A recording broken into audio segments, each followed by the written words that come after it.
আসসালামু আলাইকুম সম্মানিত দর্শক, যারা থাম্বনেল দেখে ভিডিও দেখতে পাচ্ছেন প্রত্যেকের জন্য আন্তরিক মোবারকবাদ। আজকে এই থাম্বনেল দেখে যেতে পারছেন, তাহলে অবশ্যই আপনি সম্পত্তি বিষয়ক বা ভাগ বন্টন সম্পর্কে জানতে চান। আমাদের এই সমাজে দেখা যায় সম্পত্তি ভাগ বন্টন নিয়ে ভাই ভাইয়ের মধ্যে দ্বন্দ্ব, অনেক সময় মারামারি কাটাকাটি পর্যন্ত হয়ে যায়। কাকা ভাইয়ের মধ্যে দ্বন্দ্ব, দেখা যাচ্ছে ভাই বোনের মধ্যে সম্পর্ক ছিন্ন হয়। এই সম্পর্ক ছিন্ন থেকে আজকে রেহাই পাওয়ার জন্য সরকার A2I এর মাধ্যমে একটা অ্যাপ সৃষ্টি করছে, অ্যাপস তৈরি করছে, যে অ্যাপসটা সম্পূর্ণ সরকার পরিচালনা করে।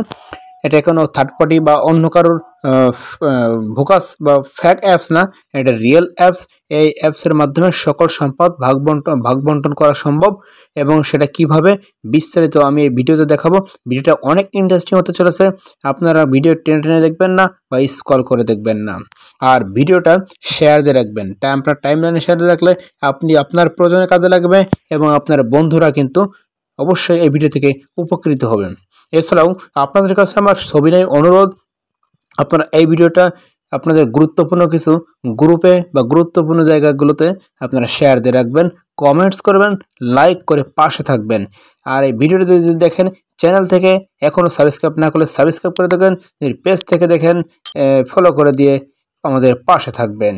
তাহলে আমি আর কথা বাড়াবো না, চলেন মূল কাজে চলে আসি। Welcome to our page and channel. এইভাবে আমাদের নিত্য নতুন ভিডিও পাওয়ার জন্য সাথে থাকেন। তো প্লে স্টোরে যাবেন, প্লে স্টোরে যাওয়ার পরে সার্চ বারে লিখবেন উত্তরাধিকার। আমি বাংলা লিখেছিলাম উত্তরাধিকার, লেখার পরে ওই যে আমার ইনস্টল দেওয়া আছে, এই জন্য ওপেন চাচ্ছে, আপনারা ইনস্টল দিয়ে নেবেন। এটা AI2 এর একটি অ্যাপ, সেটা বাংলাদেশ সরকারের AI2 সফটওয়্যার। এখানে দেখেন কার কি সম্পদ সেটা বের করা সম্ভব। এখানে দেখেন সম্পর্ক দেওয়া আছে, মা বাবা ভাই বোন, এটা সেটা মানে পুরো পরিবার। অর্থাৎ আমি যদি এখানে তো কম্পেয়ার করি দাদার সম্পদ, দাদার সাথে আমার সম্পর্ক কি, দাদার সাথে বাবার সম্পর্ক কি, দাদার সাথে মায়ের সম্পর্ক কি, এইভাবে করি। আমি এখন দেখাবো আমার বাবার সাথে তার পুত্র বলতে আমরা কয়জন, আমরা ধরলাম 3 জন, ধরে দিলাম আমার বাবার পুত্র 3 জন, মৃত পুত্র 1 জন দিলাম, মানে 1 জন মারা গিয়েছে। মৃত কন্যা 0 নাই, কন্যা 2 জন, পিতা মানে পিতা বলতে আমার দাদা, মানে আমার বাবার বাবা দাদা ধরেন নাই, মারা গেছে। মাতাও ধরেন মারা গেছে। তার দাদা, তার সহোদর ভাই, সৎ বোন, তার সৎ বোনের কথা, স্ত্রী, মানে আমার মা, অথবা যদি মানে কারোর একাধিক স্ত্রী থাকে সেক্ষেত্রে উল্লেখ করতে হবে। আমার মার একা, আর একাধিক স্ত্রী থাকলে সেটা সংখ্যাটা উল্লেখ করতে হবে। এইভাবে করে আপন চাচা, তার আপন চাচা 1 জন। এবার সম্পত্তি, আমি এখানে সম্পর্কগুলো উল্লেখ করে দিলাম। এবার সম্পত্তি, জমি আছে কত শতাংশ, শতাংশ লিখতে হবে, জমির পরিমাণ শতাংশ লিখতে হবে। আমি এখানে লিখে দিলাম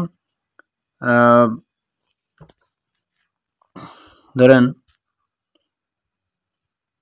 জমি থাকতে পারে বিঘায়, থাকতে পারে কাঠায়, সেটাকে শতাংশে রূপান্তর করে আমি 500% লিখে দিলাম। এবং মুদ্রা টাকায় লিখতে হবে, আমি লিখলাম 5 লক্ষ টাকা। ধরেন বাবার কাছে 5 লক্ষ টাকা আছে। স্বর্ণর ভরি, ধরেন 20 ভরি স্বর্ণ আছে, স্বর্ণ কিন্তু ভরিতে কনভার্ট করে দিবেন। আর জমি কাঠায় থাকলে বিঘায় থাকলে জমিটা শতাংশ লিখবেন। এখানে যেতে এইভাবে আমি এখানে যদি এখন ফলাফলের রিসিপ্ট দেওয়ার সাথে সাথে পুরো কার কতটুকু সম্পদ, কে কতটুকু পাবে, আমার বাবার সম্পদের অংশ কাটিয়ে কাটিয়ে দেখাবে। এটা কিন্তু বাংলা সরকারের একটা ওয়েবসাইট। এটা যে ফলাফল দেওয়ার সাথে সাথে কিন্তু চলে আসছে কার কতটুকু সম্পদ, কতটুকু স্বর্ণ, কতটুকু কী পরিমাণ টাকা পাবে, বিস্তারিত কিন্তু দেওয়া আছে। কে কে পাবে না, সদর ভাই পাবে না, সৎ বোন পাবে না, আপন চাচা পাবে না, আর বাকি সবাই স্ত্রী, পুত্র, কন্যা এরা পাবে। বিষয়টা বুঝতে পেরেছেন? এটা বাংলা সরকারের একটা ওয়েবসাইট।